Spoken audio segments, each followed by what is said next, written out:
Et salut tout le monde, on se retrouve pour une toute nouvelle vidéo pour la vidéo pronostic du Royal Rumble qui va avoir lieu ce soir dans la nuit du dimanche à lundi à Houston dans le Texas, il me semble, si je dis pas de conneries. Donc ouais, donc c'est le Royal Rumble, disons, de l'année 2020. Donc forcément cette vidéo, je vais principalement un peu parler des matchs qui sont prévus pour le pay-per-view qui est annoncé actuellement sur la carte du show et faire mes pronostics pour chaque match, bien évidemment.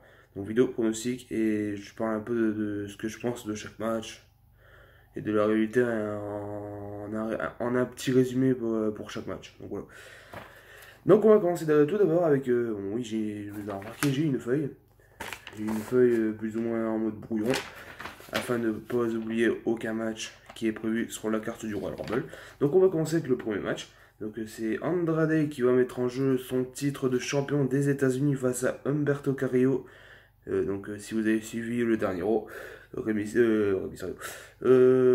Andrade a conservé son titre de champion des États-Unis face à Rey Mysterio dans un match de l'échelle. Et juste après le match, il y avait un angle où on voyait que Andrade allait porter son DDT à l'extérieur du ring et c'était même pas contre les protections, même pas contre les protections, il avait enlevé les protections et puis il était prêt à porter son DDT sur Rey Mysterio sur le sol en dur quoi, donc, vous avez vu.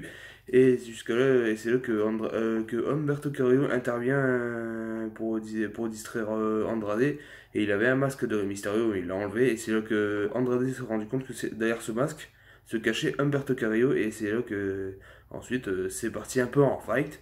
Et Humberto Carrillo a dominé Andrade. Et puis Andrade s'est vite dégagé de cette bagarre. Et puis et il était reparti dans les backstage d'Oro.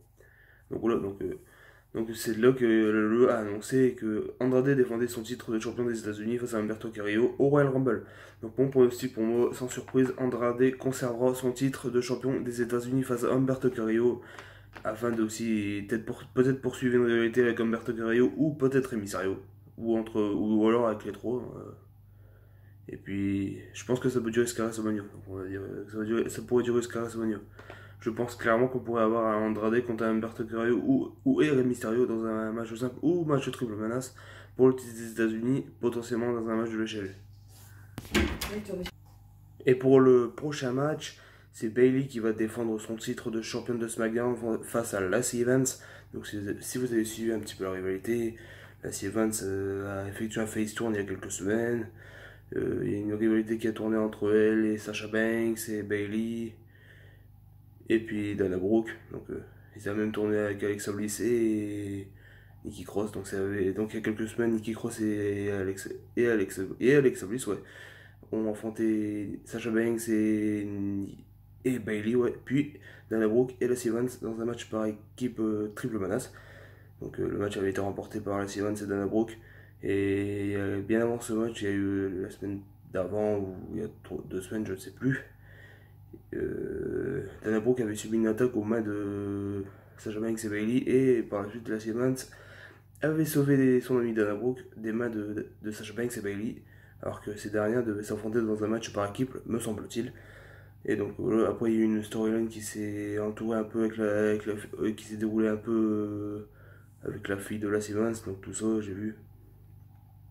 Donc en gros, et puis donc si on suit un peu les choses, le règne de Bayley est pas très ouf et son personnage non plus. C'est peut-être encore pire que son personnage de Babyface de l'époque. C'était encore plus pire, je pense. Et c'était pas forcément la meilleure idée, donc ça aurait pu être fait autrement. Donc voilà. Et pour moi, sans surprise, même si j'aimerais bien que Lacey Evans devienne championne de SmackDown, je pense que, sans surprise, Bayley conservera son titre de champion de SmackDown face à Lacey Evans au Royal Rumble. Donc voilà. Et puis pour le troisième match, c'est Sheamus qui va affronter Shorty G. Donc sans surprise, hein, Sheamus est revenu il y a quelques semaines, il y a 2-3 semaines à peu près, donc récemment. Donc il était revenu, donc ouais, et puis ensuite il y avait limite détruit Shorty G en un seul finish, c'est-à-dire avec le Brogue Kick. Et donc les storylines on tourne entre Shorty G et Sheamus. Et le LE a annoncé clairement que Sheamus allait affronter Shorty G au Royal Rumble. Donc pour moi, il s'agit juste d'un match de transition. Donc ça va pas durer des semaines quoi. Après le Royal Rumble, on en parlera déjà plus, je pense, malheureusement. Malgré que le match puisse être vraiment sympa. Parce que niveau in-ring, Chad Gable, enfin Shorty G si vous préférez, est très bon niveau in-ring et Sheamus de même. Donc le match peut être vraiment très bon en soi-même. Parce que les deux talents sont vraiment exceptionnels dans un ring. Donc ça peut faire un match de bonne qualité.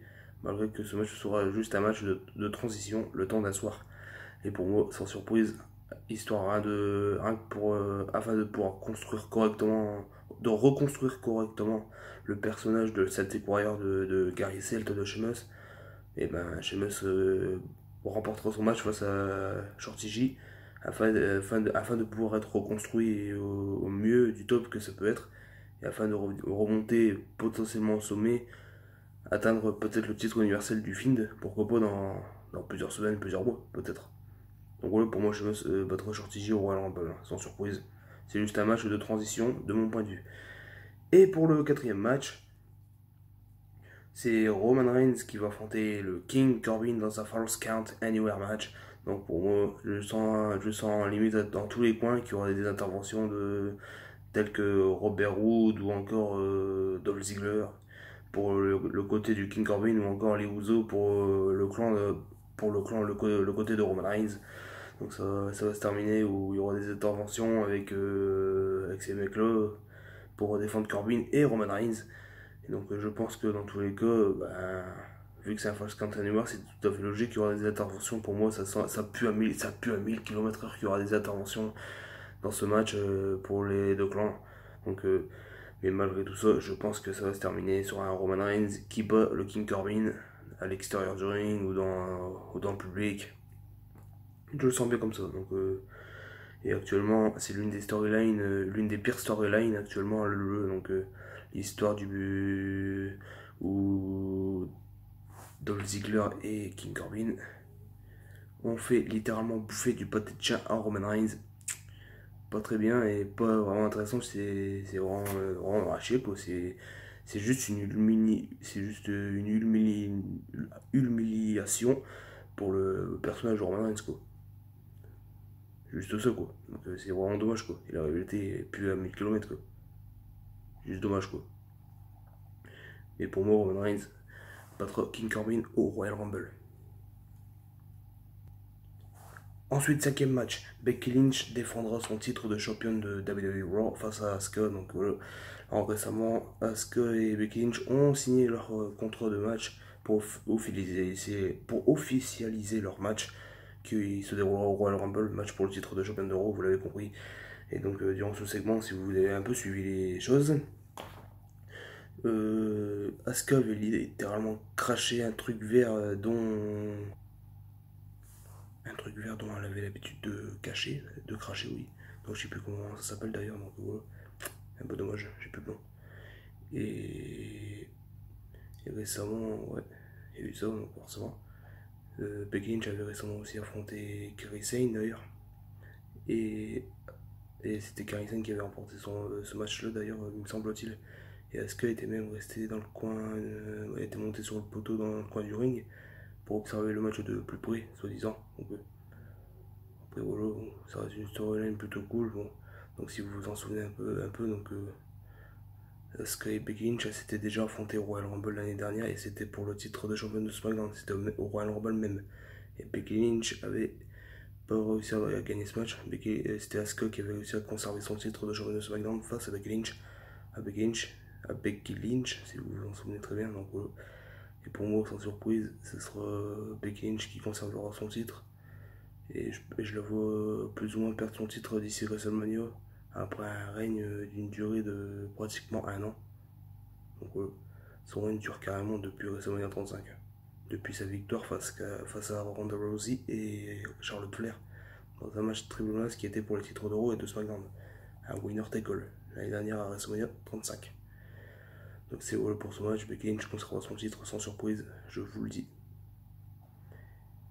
Pour le sixième match, c'est un match strap match pour le titre de champion universel entre Bray Wyatt, le Fiend, le champion en titre, face à Daniel Bryan. Donc la storyline dure carrément depuis le mois de novembre. Les deux s'étaient affrontés pour le titre au Survivor Series. Et par la suite, Daniel Bryan s'est relooké puisque le Fiend avait attaqué Daniel Bryan à SmackDown et lui avait carrément coupé la barbe et les cheveux en dessous du ring. Donc voilà, ça a été taisé puisque le Fiend était ressorti du ring avec des cheveux dans ses mains, les cheveux de Daniel Bryan. Donc par la suite tout ça, il y a eu des attaques du Fiend, Daniel Bryan qui essayait de se défendre, tout ça. Et récemment, il y a Kane qui est revenu à SmackDown afin d'aider Daniel Bryan à se battre contre le Fiend, chose qui a fonctionné bien évidemment. Et pour moi, ce match, je suis tout simplement hype, puisque c'est l'une des meilleures storylines à la WWE actuellement. Je pense qu'on est tous d'accord à ce sujet. Donc, et pour moi, sans surprise, le Fiend conservera son titre de champion universel et restera invaincu encore pour pas mal de temps, au moins jusqu'à WrestleMania, de ce que je pense. 7ème match, le Royal Rumble féminin. Donc en ce qui concerne le Royal Rumble féminin, quelques noms sont déjà annoncés comme Sarah Logan, Charlotte Flair ou encore Natalya. Et pour ce qui concerne le vainqueur, j'aurais bien dit Charlotte Flair parce que voilà, c'est une de mes favorites du côté de la WWE. Mais objectivement, ce sera Shayna Baszler puisque cette dernière récemment, en fin d'année 2019, elle avait perdu son titre de championne de la NXT face à Rhea Ripley. Et depuis, on ne l'a plus vue aux écrans de la NXT, chose qui est un peu inquiétant.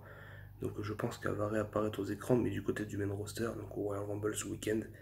Et je pense que c'est très probable que ça arrive, que Shayna Baszler remporte le Royal Rumble féminin, sans surprise, et affronter Becky Lynch à WrestleMania et potentiellement devenir championne d'Euro pour l'un de ses premiers gros matchs dans le main roster. Et en ce qui concerne le Royal Rumble match masculin, pour terminer cette vidéo, sans surprise, vous l'avez compris, du fait du t-shirt de Roman Reigns, du pourquoi que je le porte. Donc beaucoup de rumeurs parlent de Roman Reigns qui remporterait alors le Royal Rumble cette année pour la deuxième fois de sa carrière après avoir remporté celui de l'édition de l'année 2015. Donc ça devrait bel et bien arriver. Après sa victoire face à King Corbin dans un Falls Count Anywhere dans la même soirée, il remporterait alors son deuxième match dans la même soirée au Royal Rumble avec le Royal Rumble match. Et afin de pouvoir aller affronter le Fiend, Bray Wyatt, à WrestleMania 36 pour le titre de champion universel. Et c'est ce qui devrait malheureusement arriver. Je fais partie des gens qui sont contre ce match forcément parce que si ça arrive, et ça risque bien d'arriver, de bel et bien arriver. Donc si c'est ça, ça voudrait dire que le Fiend perdra son titre et sa crédibilité en prendrait vraiment un coup et ce serait vraiment dommage de faire ça, je pense. Et d'un sens, ouais, ça referait descendre le personnage de Bray Wyatt et ainsi que son utilisation, ce serait dommage. Et alors Roman Reigns serait de nouveau alors surpushé, comme en 2016. Donc ce serait vraiment dommage. Et puis d'un autre côté, il perdrait, donc tout ça n'aurait rien servi qu'il gagne au Rumble pour pas d'arrêt WrestleMania. Donc franchement, je préférais franchement éviter que ce soit Roman Reigns qui gagne au Rumble, bien que c'est sûr que c'est ce qui va arriver, malheureusement. Voilà. Donc objectivement, ce sera Roman Reigns qui gagnera le Rumble pour moi, hein, comme beaucoup de personnes pensent. Mais si réellement je dois donner un coup de cœur, un nom qui devrait vraiment gagner le Rumble, qui mérite de le gagner, pour moi, le mec qui n'a pas encore gagné le Rumble et qui mérite de le gagner cette année, pour moi, ce n'est nul autre que Daniel Bryan. Car j'aimerais bien voir la rivalité, qu'elle continue, quoi. Elle a commencé sur série, j'aimerais bien qu'elle dure encore au moins jusqu'à WrestleMania. Donc j'aimerais bien de là après qu'il ait perdu face à Bray Wyatt, qu'il rentre dans le Rumble et qu'il le gagne.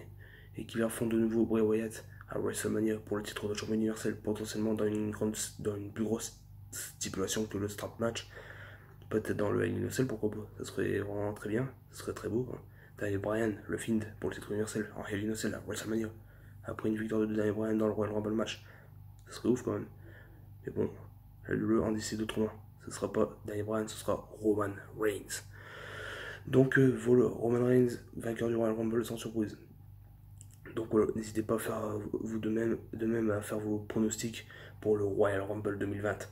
Donc voilà, j'espère que cette vidéo vous aura plu. N'hésitez pas à la liker, à la commenter, à la partager et surtout vous abonner, c'est super important en tout cas pour suivre toutes les vidéos que je poste, que je travaille, que je mets en ligne sur cette chaîne. Donc voilà, j'ai plus rien à vous dire. Donc faites vos pronostics et ciao, bye bye, à la prochaine. Et portez-vous bien.